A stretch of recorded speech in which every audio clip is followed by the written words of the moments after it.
In this lecture, we will begin our discussion on sustainability and sustainable development, and we're going to focus on some international initiatives. The terms sustainability and sustainable development have come up a bunch of times already, but we're going to look at them in more detail.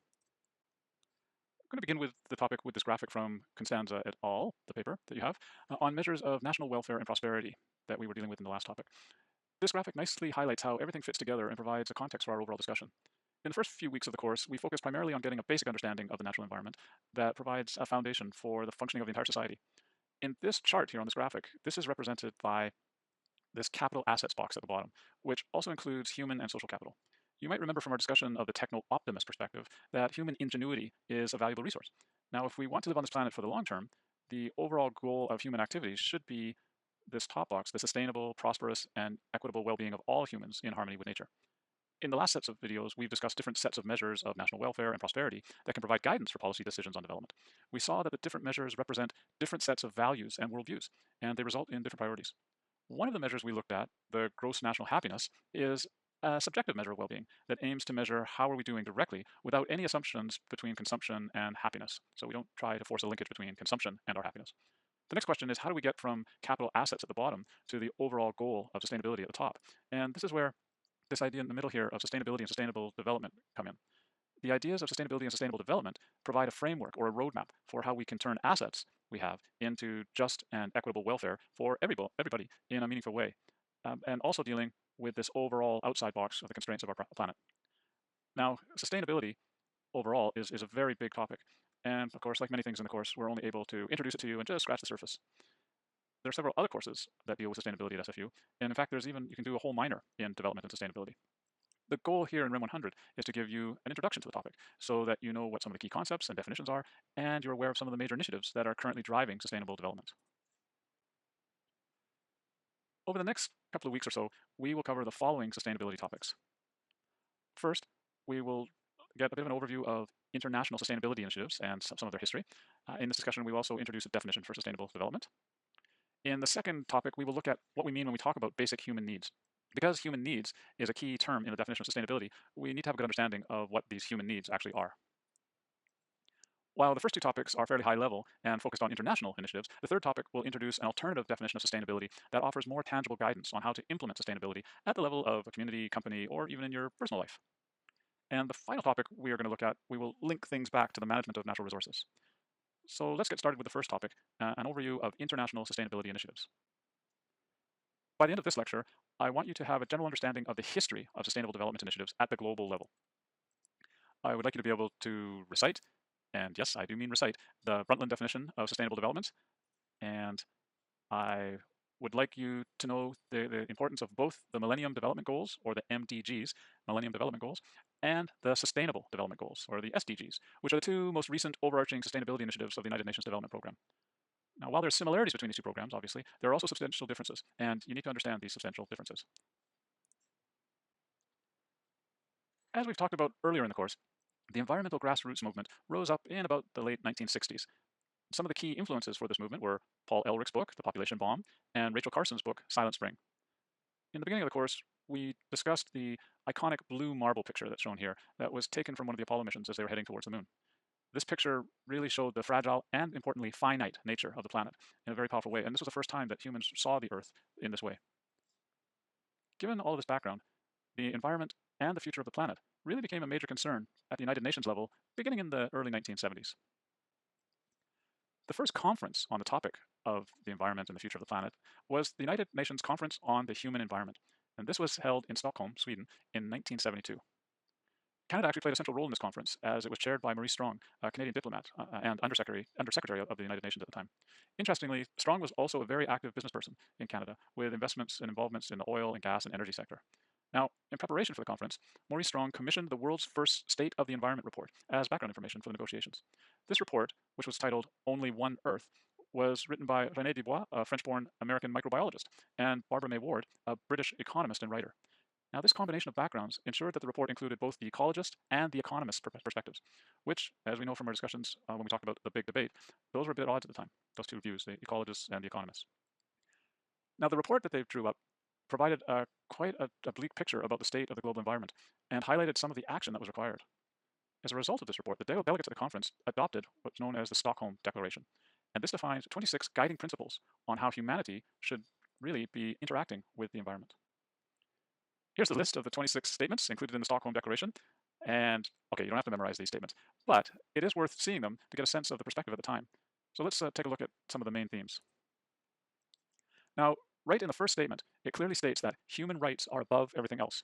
This sent a strong message that any efforts to protect the environment needed to work towards a just and equitable future for everybody. Statements 2 to 7 clearly highlight the necessity of protecting the environment in its many forms and promote a more careful use of natural resources. The last two statements also talk about curbing pollution. The strong resource focus in these statements clearly reflects the anthropocentric worldviews which were dominating among the conference participants. The next set of statements, 8 to 15, talk about the relationship between development and the protection of the environment. As we discussed in our look at the demographic transition model, development and combating poverty is key for getting population growth under control. So these statements clearly highlight that meaningful development was needed in the developing world. The next two statements, 16 and 17, stress that individual countries need to have complete sovereignty over their policies and development strategies. It cannot be that the most developed or powerful nations tell the less developed nations what those nations can or cannot do.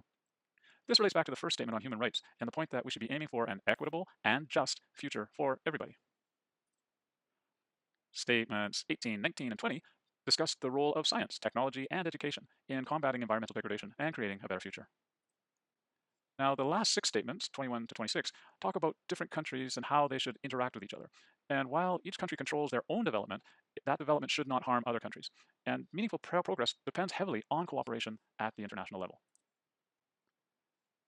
As I mentioned at the beginning of all this, you're not expected to memorize these statements, but I would like you to understand these main themes because they provide the foundation for the initiatives that follow. Another major accomplishment of the conference in Stockholm in 1972 was the creation of the United Nations Environmental Programme, or the UNEP. The UNEP coordinates the environmental activities of the United Nations. It aids in the creation of guidelines and treaties on international environmental issues and assists developing countries in implementing environmentally sound policies and practices. Maurice Strong was actually the first director of the UNEP, and it remains headquartered in Nairobi, Kenya. Over the next 10 years, most of the global environmental challenges, unfortunately, did not go away. In several ways, the environmental challenges actually got worse, especially the efforts in developing countries to reduce poverty by growing the economy without negatively affecting the environment. This did not make a lot of progress. As a result, the United Nations General Assembly established the World Commission on Environment and Development, the WCED, and this occurred in 1983. This commission consisted of 21 members, half of them from developing nations, and this was chaired by Gro Harlem Brundtland from Norway. Brundtland was the Norwegian Minister of the Environment from 1974 to 1979 and Prime Minister in 1981 before she took on the role of chairperson for the WCED. The mission of this commission was, quote, to create a united international community with shared sustainability goals by identifying sustainability problems worldwide, raising awareness about them, and suggesting the implementation of solutions, end quote. So basically develop a common vision for a sustainable world, what it means to be a sustainable world, and to provide guidance on how to implement that vision.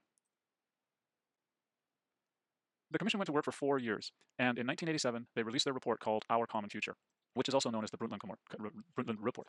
The report is about 400 pages and lots of interesting material. One of the key contributions of the report was that it provided the first definition for the term sustainable development. Now, the Commission did not invent the term sustainability, but they were the first to examine the term in the context of the global environmental practices from human activities. So the Brundtland definition of sustainable development is the following. Quote, development that meets the needs of the present without compromising the ability of future generations to meet their own needs, end quote. Now, this is probably the most widely quoted definition of sustainability ever since it was published. If I wanted you to remember just one thing from the entire course, it's this definition. So make time to memorize it or get a tattoo of it or something like that, just to really help you with it. It is a fairly useful definition to know. Now, even though this definition is widely used, it's still kind of vague and not very clear on implementation, and as a consequence, there's been lots of criticism about it as an actual definition. But at the time when it came out, and for many years following, it really set the benchmark for dealing with sustainability. Now, in some ways, the vagueness was actually by design. To get something passed at the United Nations, one needs to have all countries endorse it. And because they all have different values and needs, you need to have a definition that's a little bit malleable and can be interpreted in different contexts. So at the time, creating a common platform that all the countries could stand behind was really more important than a detailed guidance on the actual implementation. This was the first time that the world really came together to look at sustainability. So it was key to get everybody on board. Now, having this malleable definition and starting this process would at least get sustainability initiatives off the ground. And the details could be worked on later, and we continue to work on the details. I want to highlight one thing quickly in the wording of the definition. Twice, the definition talks about human needs. Sustainable development is development that meets the needs of the present without compromising the ability of future generation to meet their needs. So what exactly do they mean about these needs? To provide some insight into these needs, there is a fantastic animated video done by a sustainability consultant and illustrator from Quebec. Actually, he's now based in Nelson, BC. But you can find his video on the Canvas page right below where you clicked on to get to this lecture. There is much more in the report Our Common Future than just the definition of sustainability. First, the report established the three pillars of sustainability of the environment, society, and the economy, as you can see in the Venn diagram to the right. We've already talked about these three pillars when we discussed the genuine progress indicator, which is rooted in these ideas. The Brundtland Commission, or the Our Common Future report, also points out that the environment and development are tightly linked. Development cannot simply mean growth, and economic development decisions and policies need to acknowledge that any economic development, or any development at all in terms of social development, is constrained by the environment, and the economic development needs to fit within those constraints of the environment. You might remember these types of ideas from our brief discussion of the steady state economy and the thoughts of Herman Bailey. The Brundtland report also makes a very strong commitment to human rights and social equity, because it's simply impossible to create a sustainable future without addressing the injustices in our societies. There's also a strong sense that technology will play a key role in creating a sustainable future, but we need to use technology for the purpose of creating that sustainable future. At the time of the report, the sense of the committee was that technology and the existing social structures, so the dominant social paradigm at the time, primarily hampered the environment's ability to provide for humanity. In other words, the committee thought that what we need to do is think outside of the box and change our institutions, because those institutions at the time were hampering our ability to behave sustainably within the environment. Last but not least, the report also makes a strong commitment to intergenerational equity, which is at the core of the sustainability definition. So overall, sustainability is really a social construct that seeks to improve the quality of life for the world's people. In 1992, we had the Earth Summit in Rio. And the Earth Summit in Rio occurred 20 years after that first United Nations conference on the human environment in Stockholm. Now, the 1992 Earth Summit in Rio was a landmark conference for international initiatives on environmental protection and sustainability. And there were a great many things accomplished by the Earth Summit. First, the participants of the conference in Rio adopted Agenda 21, which was a voluntary action plan for the implementation of sustainability based on the results of the Brundtland Commission from 20 years previous. The Agenda 21 is another 400-page report that presents a very broad and grandiose and ambitious set of objectives for sustainable development in a range of dimensions, including the social and economic domains, the conservation and management of natural resources, and strengthening the influence of underrepresented groups. The conference also established the Commission on Sustainable Development to oversee and review the progress and the implementation of the Agenda 21 items. In addition, the conference also adopted the Rio Declaration, which was a slightly revised version of the Stockholm Declaration. The conference also adopted a set of principles for sustainable forest practices. So while Agenda 21 defined what type of sustainable developments should be implemented, the Rio Declaration provided the rules and overarching principles for how to implement. In addition to these major agreements, the conference also signed two key international treaties. First, the Convention on Biological Diversity, which aimed to preserve biodiversity, promote the sustainable use of the biosphere, and the fair and equitable sharing of the benefits from genetic resources. You might remember our discussion on the value of biodiversity when we talked about the free rider problem and the controlling access to biological resources. The second treaty that was signed was the United Nations Framework Convention on Climate Change, which is the foundation for the global response to climate change. Now, we'll deal with this framework on climate change later on in the course. Now, despite the great ideas included in Agenda 21, the progress in the years after the Earth Summit was somewhat limited, which probably in part was because the objectives were not very specific, and it made it difficult to explicitly target those objectives and monitor any progress on them. To help address this idea of reaching targets, in 2000, at the United Nations Millennium Summit in New York City, the United Nations adopted the Millennium Development Goals, or the MDGs. And these were overarching development goals within a framework for the next 15 years, starting in 2000. The Millennium Development Goals provided 8 very specific goals aimed at fighting global poverty in its many dimensions. To get started, the International Monetary Fund and the African Development Bank committed to cancel about $50 billion worth of loans to poor and developing countries. And that was done to help start the Millennium Development Goals off on a good footing. Let's take a look at the Millennium Development Goals in a bit more detail. While the overarching objective of the MDGs was to fight poverty, you can find all 3 pillars of sustainability. So economic, social, and environmental. While you might initially wonder why the protection of the environment is not more dominant in the Millennium Development Goals, you should notice that most of the listed economic and social goals are closely tied to population growth through the demographic transition model. And as you know from our discussions about IPAT discussions that we had in the beginning of the course, getting global population growth under control is key for a more sustainable future. I hope you slowly see that everything we've talked about in REM 100 is now coming together and starting to be connected. Now, each of the 8 development goals is defined with some very specific and tangible targets and objectives. What you see on this slide are the objectives for eradicating extreme poverty and hunger. And these objectives each have a number of well-defined and measurable indicators to enable us to keep track of where we are with respect to these objectives. This is very different from Agenda 21, where the objectives were not defined to the same degree. Without having objectives really defined, it made it difficult to monitor progress and make targeted decisions with respect to the Agenda 21 document. So this was in 2000, the Millennium Development Goals, and it was set to go for 15 years, which of course has since passed. So how successful were the Millennium Development Goals at eradicating poverty? Actually, overall, the Millennium Development Goals were quite successful. The proportion of people living on less than $1.25 per day was cut in half by 2010, 5 years ahead of schedule. And by 2015, the proportion of people suffering from hunger had fallen by almost half. The goal of achieving decent employment levels was unfortunately not achieved because the gains that were made took a big hit during the global financial meltdown in the late 2000s and early 2010s, which is not something you can blame the United Nations for. But you can also see that there's still plenty of work left to do. So when the program came to an end in 2015, there were still 800 million people in extreme poverty, of whom 300 million were workers. Also, close to 800 million people, which included 90 million children, were still undernourished. The results in the other Millennium Development Goals were very similar. Many objectives were achieved, but there was still a lot of work left to do. If you want to know more about the achievements in the different Millennium Development Goals, check out the URL on this slide. Now, since there's a lot of work to do, when the programs came to an end in 2015, there was a need for a new development program. In 2012, when the United Nations Conference on Sustainable Development was held in Rio for the second time, and this was 20 years after the first conference in Rio, the 2012 conference decided to start the process of developing a new set of development goals called the Sustainable Development Goals, commonly referred to as the SDGs. And these goals would build on the Millennium Development Goals, the MDGs, but focus on the latest needs. In addition, the delegates at the conference decided to strengthen the United Nations Environmental Program, and they established a high-level political forum for sustainable development to replace the Commission for Sustainable Development established under Agenda 21. So, instead of just being made up of government officials, the new forum would also involve heads of states, like presidents and prime ministers, which sent a strong signal that matters around sustainable development had become a top priority of international politics. The conference also adopted new guidelines on green economic policies for sustainable development and poverty reduction. So, in 2015, after 3 years of work and endless consultation, the United Nations Conference of Sustainable Development they adopted a new document called 2030 Agenda for Sustainable Development. And this included the new 17 Sustainable Development Goals. Here are the 17 Sustainable Development Goals that represent the development priorities until 2030. They are designed very similarly to the Millennium Development Goals with clear objectives and measurable indicators. Now, most of these goals are familiar because all of the Millennium Development Goals are still here. Some of them have been split up into more specific goals, like the Environmental Sustainability Goal, which is now covered by 3 different Sustainable Development Goals: climate action, life below water, and life on land.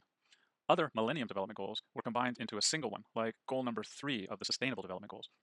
In addition, new goals were added. For example, there are a number of goals related to industry and production methods. Goal number 7, affordable and clean energy. Goal number 9, industry, innovation, and infrastructure. And goal number 12, responsible consumption and production. Goal number 10, reduced inequality, is extremely relevant in these days as our societies are finally grappling with how to address systemic racism and other injustices. I also want to point out goal number 11, which specifically targets sustainable cities and communities.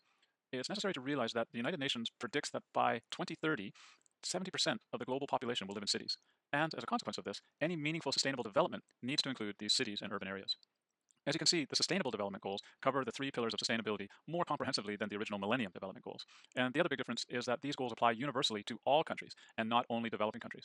So working towards a sustainable future really needs every nation to contribute. The key points are that the Sustainable Development Goals are much more holistic and detailed, and they apply universally to all countries. This is different from the Millennium Development Goals, which were targeted at developing countries and focused on eradicating extreme poverty. Now, when you search for information on the Sustainable Development Goals, you might find it commonly described with 5 Ps: people, planet, prosperity, peace, and partnership. Let's wrap up this lecture with the key points. The Brundtland Report provided the first in-depth definition of sustainable development. And already you've memorized this definition, so thank you for that. The 3 pillars of sustainability are the environment, society, and the economy. Meaningful solutions require that all 3 pillars be considered. This is commonly referred to as the triple bottom line. The report Agenda 21 provided the first global action plan for sustainable development, but the objectives were not tangible enough to be implemented effectively. From 2000 to 2015, The Millennium Development Goals provided the overarching framework and tangible objectives for sustainable development initiatives, and that was led or coordinated by the United Nations. The main focus was eradicating extreme poverty in developing countries. In 2015, the 17 Sustainable Development Goals replaced the Millennium Development Goals, and the Sustainable Development Goals will be the development focus until 2030. The Sustainable Development Goals, or SDGs, are more comprehensive and they apply to all countries. I hope this has given you a good overview of the international sustainability initiatives. And if you're interested in this topic, you can find lots of other information on the Canvas page that takes you to the United Nations websites. So that will do it for this lecture, and I thank you for listening. We'll talk to you soon. Bye for now.